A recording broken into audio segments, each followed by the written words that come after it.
There's something most people overlook when they talk about success. They talk about goals. They talk about hustle. They talk about time management and habits and discipline. All of that matters. But none of it will get you very far if you don't start with one simple, overlooked question: why am I doing this at all? Every morning we wake up with a choice. We can let the day happen to us, or we can decide what the day is going to mean to us. That begins with purpose. That begins with asking a powerful question that too few people ask themselves: why does today matter? When you know your why, you're dangerous, not to others, but to your own doubts, to your own excuses, to the inertia that keeps you stuck in place. You're no longer just reacting to your calendar, your to-do list, or your inbox. You're leading your day instead of following it. Now, I'm not talking about some huge cosmic purpose that takes years to define. I'm talking about something simple, practical, immediate. Today's why. What is the reason I'm waking up and choosing to care today? Let me tell you a story. Years ago, I worked with a leader who was wildly successful on paper. Title, salary, accolades, you name it. But every morning he'd hit the snooze button. Not once, 3 times, sometimes 5. And when he'd finally crawl out of bed, there'd be this look in his eyes. Tired, yes, but also empty. Eventually he broke down. He told me, I don't even know why I'm doing any of this anymore. He had lost connection to his why. His work had become a series of tasks, meetings, and deadlines. Nothing rooted, nothing inspiring. He wasn't lazy. He was aimless. That's what a lack of purpose does. It makes effort feel pointless. So we went back to basics. I asked him, what's the impact you want to have today? It was the only thing I asked. Not next year, not next quarter, just today. It took time, but soon he started waking up with a different mindset. He'd begin his morning not with email or social media, but with intention. He'd write down a sentence: today I will lead by example. Or today I will encourage someone who's struggling. Or today I will do something that makes my team stronger. Small, specific, powerful. That's the key. See, your why isn't always going to be some grand mission. Sometimes your why is showing up fully for the meeting you'd rather skip because the person across the table needs your energy. Sometimes your why is being a little more patient with your kids because you want them to grow up feeling seen and loved. Sometimes your why is putting your head down and doing the hard work because it brings you one step closer to who you want to become. Without that purpose, our days blur together. They become transactional. We do things out of obligation, not out of meaning. And when that happens over time, we burn out. Not because we're doing too much, but because what we're doing lacks connection. Think about this. Most people spend more time planning their weekend than they do planning their purpose. They prepare presentations, meetings, and meals, but they don't prepare their mindset. And so their days become reactive. They let the world set the tone, and the world is chaotic, noisy, and constantly pulling us in 10 different directions. But what happens when you start your day with a clear, grounded reason? Suddenly, the little things don't knock you off course so easily. You stop chasing every notification. You stop worrying so much about what other people think. You have a filter, a way to decide what matters and what doesn't. That's what a why gives you clarity. Here's a simple practice I challenge you to try. Tomorrow morning, before you pick up your phone, before you check your email, before you let the world pour into your mind, take 60 seconds. Sit quietly. Ask yourself, what kind of impact do I want to have today? Write it down. Say it out loud. Hold it in your mind. It doesn't have to be profound. It just has to be honest. It might be, today I will stay calm when things go wrong. It might be, today I will give someone hope. It might be, today I will learn something new. That's your win. That's your reason to show up. That's your why. I've met people who thought they were burned out from working too much. But when they reconnected with their purpose, when they started leading each day with intention, something shifted. They weren't tired anymore. They were energized.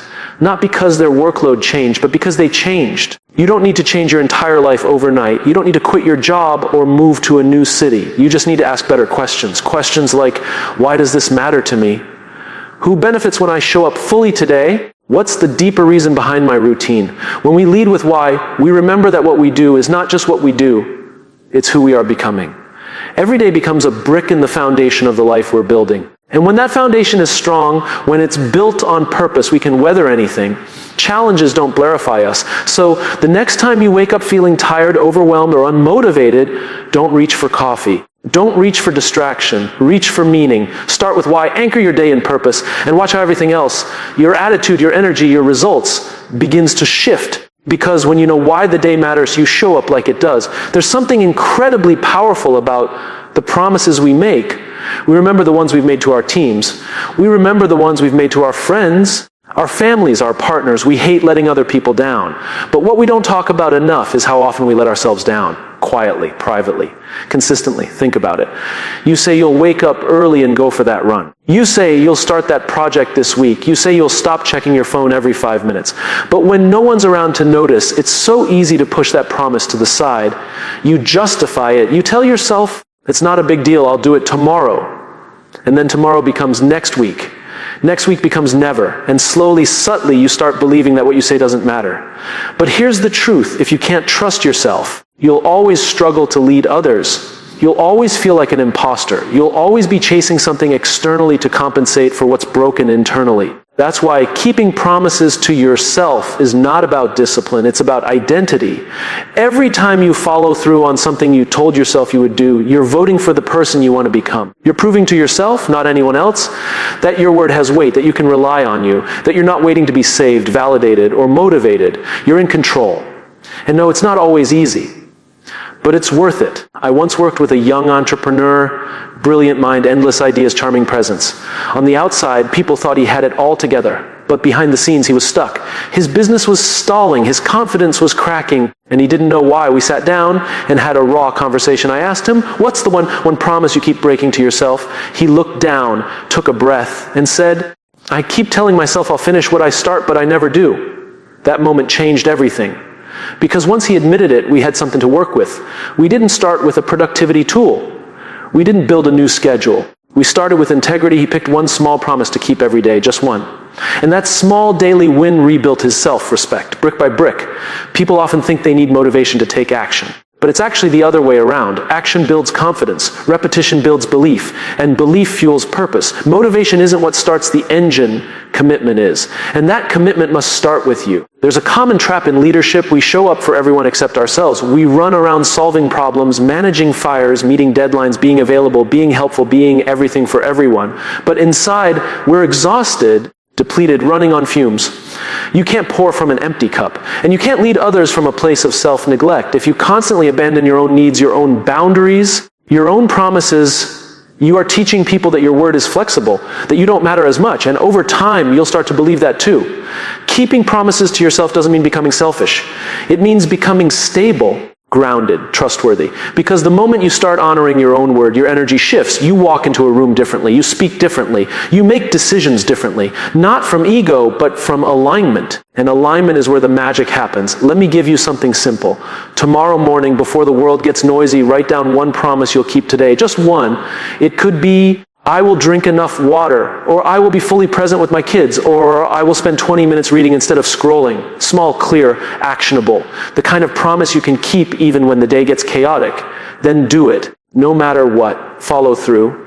And at night, take a moment to acknowledge yourself for doing what you said you would. That's how you build a pattern. That's how you build trust. Not with big declarations, but with small, invisible victories. The world may never clap for those wins, but your character will. And your character is what people actually follow. We think people are drawn to charisma, but what people are really drawn to, what they trust, is consistency. The kind of consistency that begins when a person has done the hard work of keeping promises to themselves, when their internal world is aligned with their external actions. That's when influence becomes real. That's when leadership becomes meaningful. Because at the end of the day, it's not what you achieve that defines your strength, it's what you uphold. And the first promise worth upholding is your own. Imagine this. If you went 30 days without breaking a single promise to yourself, no matter how small, how would that change you? What would happen to your confidence, your clarity, your energy? What would happen to the way others experience you? You don't need more information. You don't need another hack or app or routine. You need integrity, quiet, personal, inner integrity, the kind that isn't seen by others, but is felt by you. You already know what needs to happen. You've known it for a while. The only question is, will you honor it today? When you keep promises to yourself, you're not just winning the day. You're building a life you trust. That's how you lead. That's how you grow. That's how you win. Every single day, we live in a world that celebrates the highlight reel. Everyone wants the big moment, the applause, the breakthrough, the outcome. Social media has made it worse. Everywhere you look, someone's showing off their peak, their biggest achievement, their grand announcement, their moment of glory. But what no one posts, what no one talks about, are the quiet, boring repetitions that got them there. We've been conditioned to expect success to feel exciting, like we're supposed to wake up every day fired up, motivated, and overflowing with passion. But that's not how greatness works. Greatness isn't loud, it isn't glamorous. It's built in silence. It's built in the dark. It's built when no one's watching. If you look at any person who's consistently winning, not just occasionally, but predictably, you'll find a rhythm behind their results, not a rush. A rhythm, something they do daily, even when they don't feel like it, especially when they don't feel like it. They've learned to fall in love with the process, not just the prize. That's what I mean by embracing the boring reps. Because let's be honest, most of the things that lead to mastery feel incredibly unremarkable. Practicing the same move again and again. Having the same conversation with your team until it sticks. Waking up early to do the same journaling, the same reading, the same workout. It's not thrilling. It's not new. It's boring. And that's why most people won't do it. But boring isn't bad. Boring is where the work happens. Boring is where confidence is built. Boring is where identity is forged. Think about athletes. The best in the world don't just practice when the stadium is full. They train when it's just them, their coach, and the sound of their own breath. And they repeat the same drills, the same plays, until they're automatic, until they become muscle memory. So that when the big moment comes, they don't rise to the occasion. They fall back on their preparation. I once worked with a team leader who couldn't understand why their results were so inconsistent. One month they were hitting targets, the next month they were completely off track. The talent was there, the passion was there, but the process was missing. So I asked her, what do your boring reps look like? She looked confused. What do you mean? I said, what are the small things you do every single day, no matter what, that make the big results inevitable? She thought about it and admitted, honestly, I don't have those. I just work really hard when the pressure is on. That's the problem. Most people wait for pressure to perform. But true professionals don't rely on pressure. They rely on process. We built her a routine, a simple set of habits she'd repeat daily. Check-ins, debriefs, reflection, planning, nothing flashy, nothing groundbreaking, just boring, repeatable excellence. And in a few months, her team's performance transformed. Not because they got smarter or more talented, but because they got consistent. Consistency is a superpower, and boring reps are the path to consistency. The reason most people struggle isn't because they're lazy or unmotivated. It's because they're addicted to novelty. They chase the next thing, the shiny thing, the exciting thing. And the moment something feels too routine, too repetitive, they lose interest. They want change, but they don't want repetition. And that's a problem, because growth lives in repetition. You don't get strong by lifting a weight once. You don't get smart by reading a book once. You don't get trustworthy by telling the truth once. You become those things by doing the boring reps over and over and over again. Here's what's funny. When people see someone crushing it, they always ask, what's your secret? But usually there is no secret, just systems, just habits, just effort that's been repeated so often it becomes who they are. Boring reps are the bridge between who you are and who you want to be. They're the small choices no one sees that eventually lead to the results everyone wants. I know it's not sexy. It's not supposed to be. That's the point. You do the reps not because they feel good, but because they do good, because they compound, because they quietly stack up into something powerful over time. And yes, you're going to want to quit. You're going to feel like it's not working. You're going to think, this can't be it. There has to be something more exciting, more advanced, more interesting. But that voice is lying. That voice is impatient. That voice doesn't understand how mastery works. Mastery is boring. Progress is boring. Winning is boring until it isn't. Until one day you wake up and you're further than you've ever been. And people ask how you did it. And you smile because you know the truth. You did it by doing the work when it was dull, when it was quiet, when it was just you showing up with no reward, no applause, and no proof yet. The people who win aren't the most excited. They're the most consistent. They're the ones who kept going when it stopped being fun. They're the ones who embraced boredom and made it their edge. So the next time you feel stuck, don't look for a breakthrough. Look for your reps. Ask yourself, what's the boring thing I've been avoiding, and then do it. Not once. Every day. Because discipline isn't doing hard things. Discipline is doing simple things, repeatedly, even when they're no longer interesting.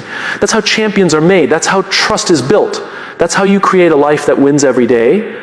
Not just in moments, but in momentum. Fall in love with the boring reps. They'll take you further than motivation ever could. Most people think leadership is about being in charge, about being the loudest voice in the room, the person with the answers, the title, the authority. But real leadership isn't about taking control. It's about taking care. It's about putting others first, not because you have to, but because you choose to. Leading with service, not ego, is one of the most misunderstood principles in the world. We live in a culture that rewards visibility. If you look successful, if you sound important, if you seem confident, you're praised. But ego, when it drives leadership, always leaves damage behind because ego leads us to ask the wrong question, how can I win? Service leads us to ask the right one, how can I help? There's a fundamental shift that happens when you stop trying to impress people and start trying to impact them.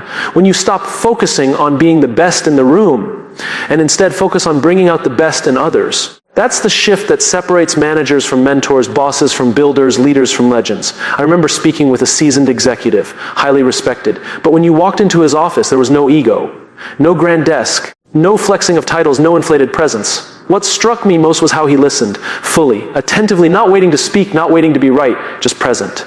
Afterward, I asked him what his secret was. He smiled and said, I'm not here to be the smartest person in the room. I'm here to make everyone else smarter. That's what service looks like in leadership. It's humility in action. And humility isn't thinking less of yourself. It's thinking of yourself less. It's showing up not for recognition, but for contribution. It's knowing that the most valuable person in the room might not be the one talking the most, but the one helping others speak up. Ego will always tell you to protect your image. Service tells you to protect the people. Ego says, don't show weakness. Service says, be honest. Ego builds walls. Service builds trust. And the difference becomes very clear over time because one creates fear and the other creates loyalty. I once worked with a young team leader who had just stepped into a management role. She was driven, articulate, brilliant, but something was off. Her team wasn't responding.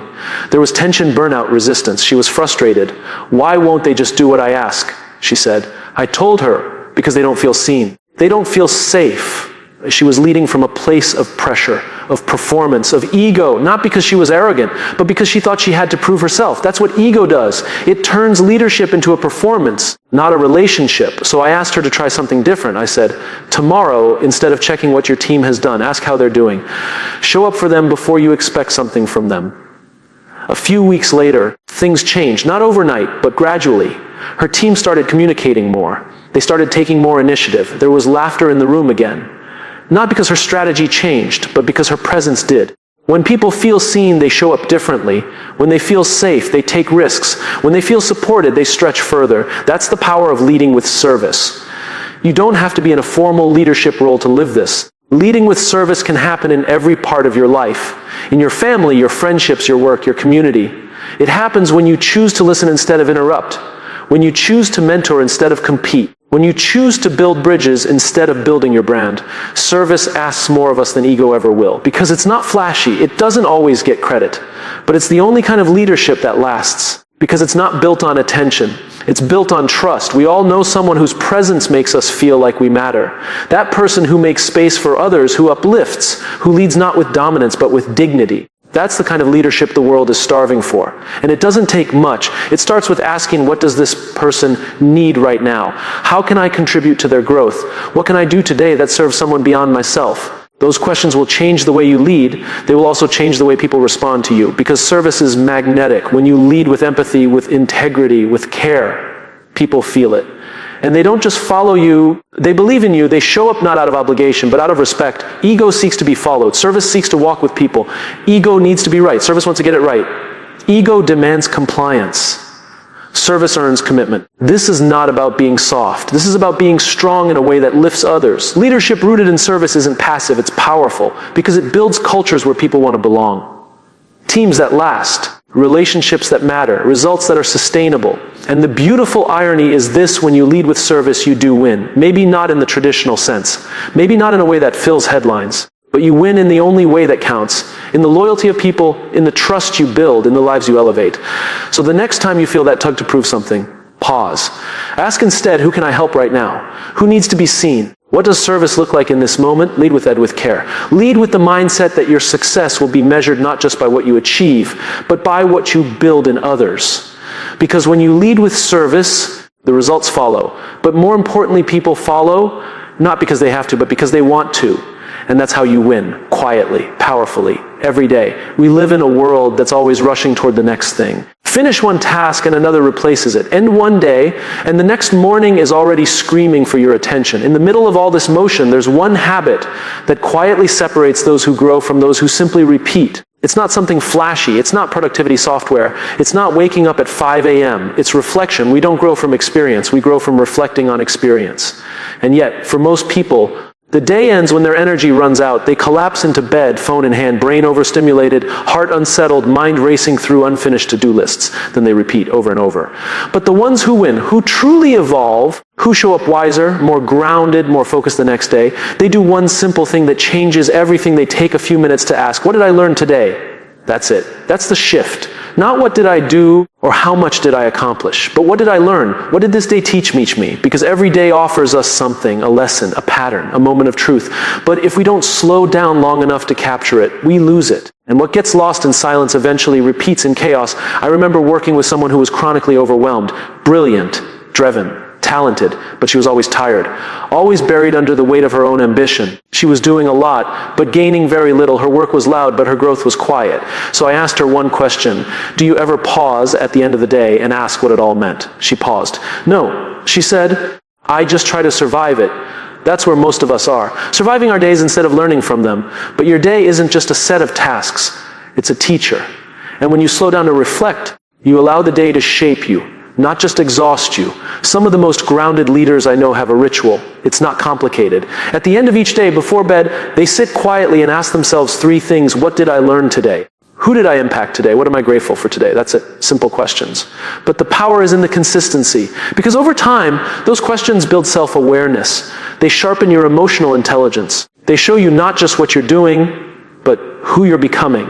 And that's the real purpose of reflection, not to evaluate your performance, but to reconnect with your purpose. I had a mentor who once told me, never let a day end without capturing its wisdom. He didn't mean journaling for an hour. He meant making meaning out of what might otherwise pass unnoticed. A conversation that revealed something. A mistake that taught something. A win that reminded you of your values. When you reflect, you transform routine into revelation. But here's the thing, reflection requires honesty. It's not about perfection. It's not about proving you had a productive day. It's about being real with yourself, owning what went well and what didn't, not for the sake of judgment, but for the sake of direction. There's no growth without awareness, and there's no awareness without pause. The world tells you to hustle, to push harder, to do more. But growth doesn't happen when you're always moving. It happens when you create space, when you breathe, when you sit quietly and say, okay, what is life trying to teach me right now? It's easy to dismiss this practice as soft. But the truth is, reflection is a form of leadership, because when you reflect, you learn. When you learn, you adjust. And when you adjust, you lead better in your work, your relationships, and your life. If you don't reflect, you risk repeating. You keep making the same decisions, chasing the same goals, falling into the same traps. Not because you're not smart, but because you're not pausing. You're not giving yourself the chance to extract the lesson. And those lessons compound. A small realization today becomes a better decision tomorrow. A moment of gratitude tonight becomes a better conversation next week. This is how wisdom is built, not through age or experience alone, but through intentional reflection. You don't need an hour. You don't need to write a book every night. You just need 5 minutes. 5 quiet minutes to ask yourself, what mattered today? Where did I show up fully? Where did I hold back? What will I carry forward? And what will I leave behind? These questions create alignment. They reconnect you with your values. They remind you that your time is finite and your days are not to be wasted. They help you sleep better. Because instead of going to bed with noise, you go to bed with meaning. The most successful people I've met aren't the ones who do the most. They're the ones who learn the fastest. And reflection accelerates learning. You can't change what you won't face, and you won't face it until you slow down and ask. That's why reflecting before you rest isn't just a productivity hack. It's a leadership principle. It's how you build a life of depth, not just noise. And here's the part no one tells you. Over time, those 5 minutes of reflection become your story. They become the wisdom you pass on. They become the clarity others feel in your presence. They become the reason people trust you, not because you have all the answers, but because you've wrestled with your questions. So before you reach for your phone, before you scroll into distraction, before you collapse into exhaustion, pause, sit with yourself, ask what the day gave you, ask what it took from you, ask who you became in the process, reflect before you rest, because how you end your day shapes how you start the next one. And the people who win every day aren't the ones who did the most, they're the ones who learned the most. And learning only happens when you choose to listen, even to yourself.